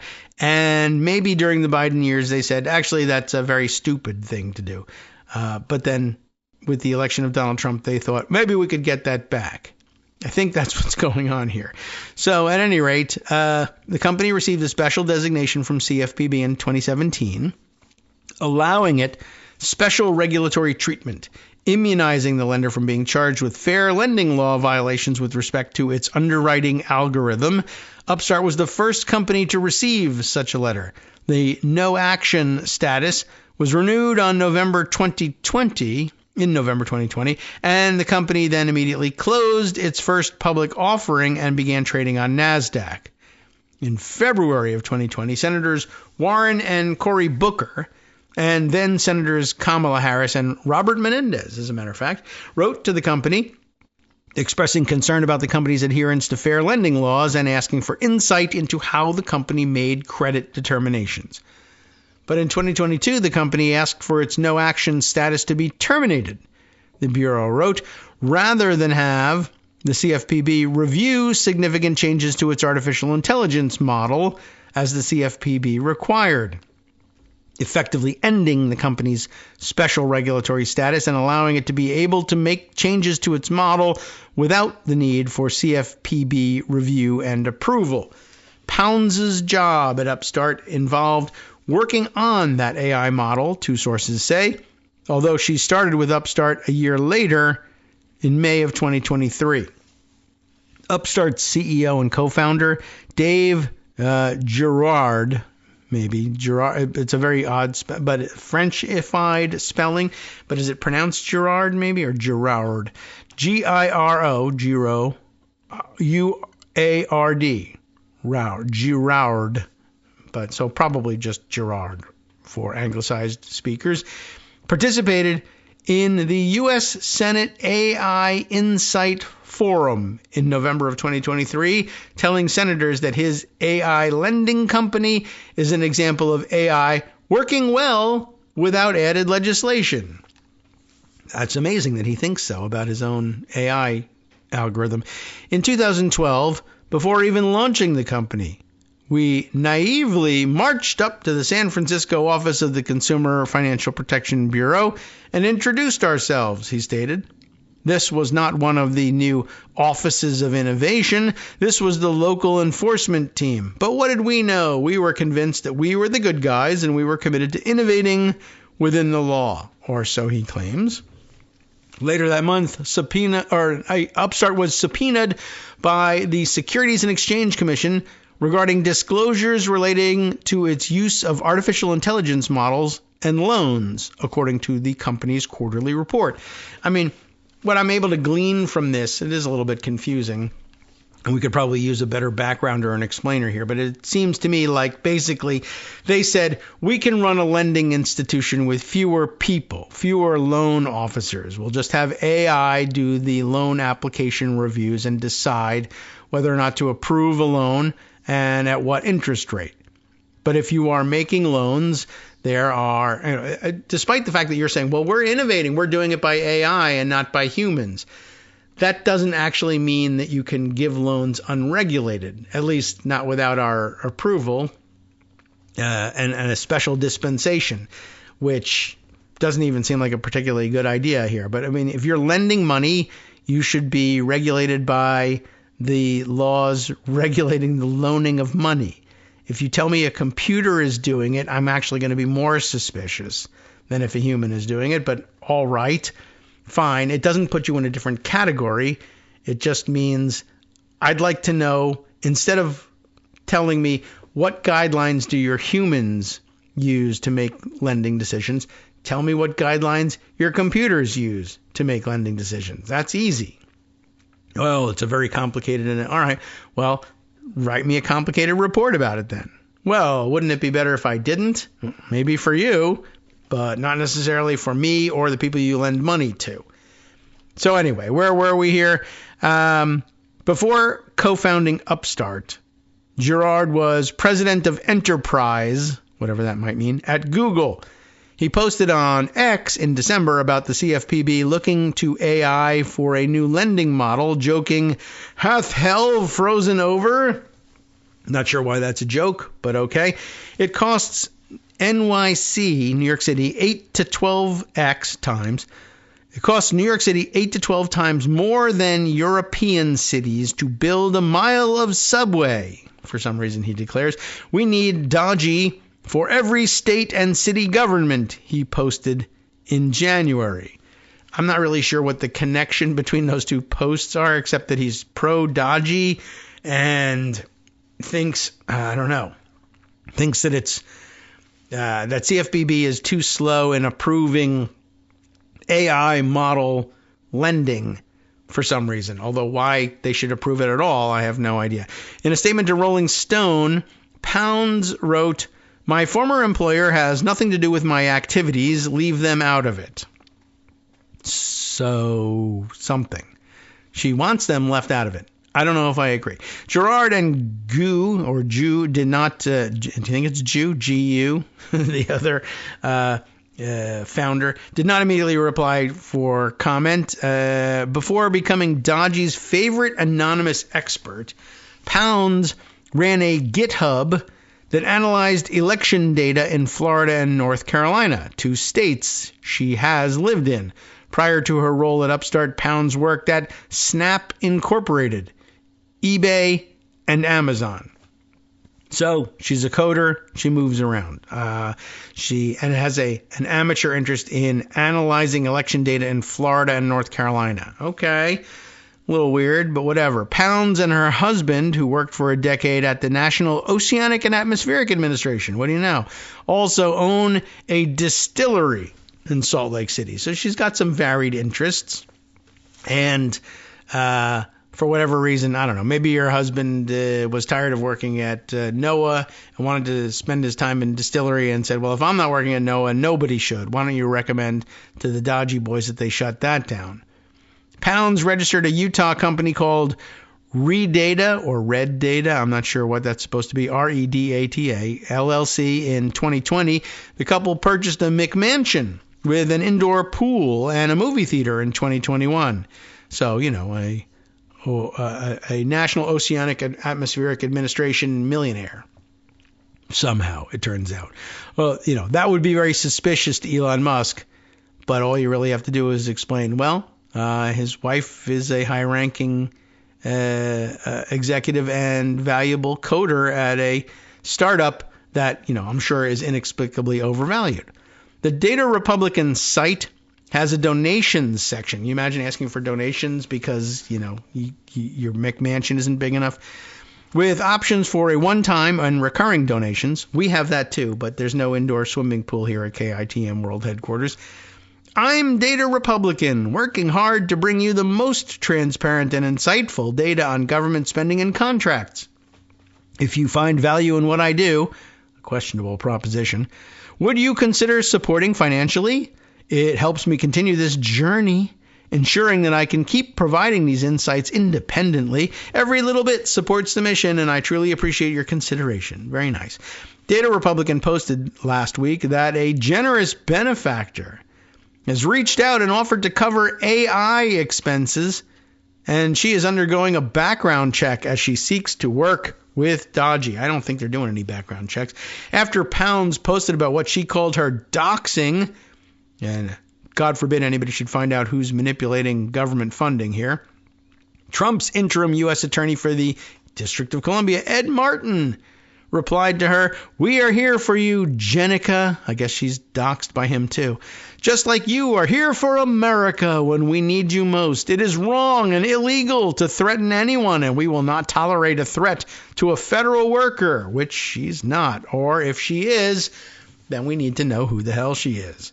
Martin, who recently described himself as President Trump's lawyer, has pledged to use his office to protect Dodgy and hold accountable those who threaten workers. The threats Martin referenced regarding Pounds were not immediately clear. Can't believe it. So difficult to find these things out. I join your mother, I don't really know what that means, Data Republican, in awe and appreciation of your excellent work, Martin added. "We got your back." Why mother? I'm not real. I join your mother, Data Republican. I guess as Data Republican's mom on X and saying I am in awe and appreciation of her excellent work, and you should be too. My mother might say something like that at some point. That doesn't mean I'm going to get protected by the federal government. Anyway, that's apparently the end of the article. Like I said, it's a little confusing and a little unclear, and I hope we can untangle some of this, and that somebody else undertakes the effort to untangle some of this and help us understand exactly what it is that's been uncovered here. But I think the important part here is that Jenica Pounds is a name that we'll likely hear again, despite the fact that she thinks it's doxing just to identify her. And once again, another example of somebody who's supposed to know better, the U.S. attorney for the District of Columbia, saying that she is an employee, isn't employee. She's not sure if she's an employee or not. Another brain genius that can't figure out how government actually works. I'm going to be a government employee, but an anonymous one. You're not allowed to find out who I am. And if you do find out who I am, that's a criminal doxing. And apparently she's got a U.S. attorney in Washington, D.C. who's willing to say that he believes something that dumb. That identifying the name of somebody who alleges that they're going to be on the government payroll as a public employee, even knowing that name, should somehow be a prosecutable offense. I really don't know where this idea comes from, except gimmitarianism. I want to be private. I want to be left alone with my indoor swimming pool, McMansion in Utah, and distillery. And maybe even for my husband to continue collecting a salary as a NOAA employee, if that's still possible. And just nobody to know who I am and everybody to leave me alone. And I want a direct pipeline to Elon Musk. And when I suggest that I've found something that's government waste, I want it eliminated and no one to ask questions about why or who said so. I feel like you really can't get that, though, and that it's not a real option for the real world in America today. So, okay, now you know the name, Jenica Pounds, and you can perhaps file that away mentally and see whether it comes up again sometime in the near future. All right, let's see. We're running out of time for today, but certainly lots more happening in courts around the country and around federal courts, state courts, etc. Civil actions and criminal all being lodged against the dodgy methodology. And lots of questions remain about whether or not court orders that were supposed to turn funding back on are in fact being obeyed. And I believe, and although for some reason I don't have anything close at hand, and we're out of time anyway, but perhaps we'll be discussing this tomorrow. I feel like it'll be a big story. It's finally reaching the Supreme Court that, it's actually up to you to decide whether or not to intervene here. Federal district courts have ordered funding turned back on for several critical international programs. Again, the dodgy boys and the people in the White House saying, oh, yeah, we got it covered. It's actually taken care of. But the people on the ground say, no, the money is not flowing. And it's reached the Supreme Court on an emergency basis, to no one's surprise, as almost everything does reach the Supreme Court that way these days. And the court has temporarily suspended the district court's findings pending its own review, which doesn't necessarily mean, as Steve Vladeck and others pointing out, it doesn't necessarily mean that the Supreme Court is going to take the Trump administration's position on all this. It makes a certain amount of sense, he was saying, for the Supreme Court to say, well, let's temporarily suspend the temporary restraining order here against the government cuts and shutting off of funding so that we can gather our wits about us and make a serious inquiry at the Supreme Court level about what to do. But they also said we anticipate acting very quickly one way or another to decide whether or not to turn that temporary restraining order back on during our inquiry, or whether we're going to come to a conclusion rapidly about whether or not that should be reinstated or suspended. And they are taking their sweet time about doing it, which now begins to look like maybe it is foot dragging aimed at upholding the Trump administration position that all of this funding should, in fact, have been turned off. We don't know how much longer we can wait before drawing this conclusion that something is afoot there at the Supreme Court. So we'll be following that and untangling that and explaining it as things go on. But perhaps you've already seen some of this, or perhaps it may turn out to be the case that Justice Putnam may untangle it for you on the West Coast Cookbook and Speakeasy, coming up next right here, of course, on Netroots Radio. Stay tuned. From netrootsradio.com, you have been listening to Kagro in the Morning with David Waldman. Yes. Well, I regret that we're out of time to untangle some of these things, and maybe I shouldn't even have brought them up until we knew we could untangle them. But at any rate, like I said, you'll stay tuned. Justice will untangle what he's got, including the news from out of Mexico, where Claudia Sheinbaum has ripped Trump to shreds over those tariffs, and she's not alone.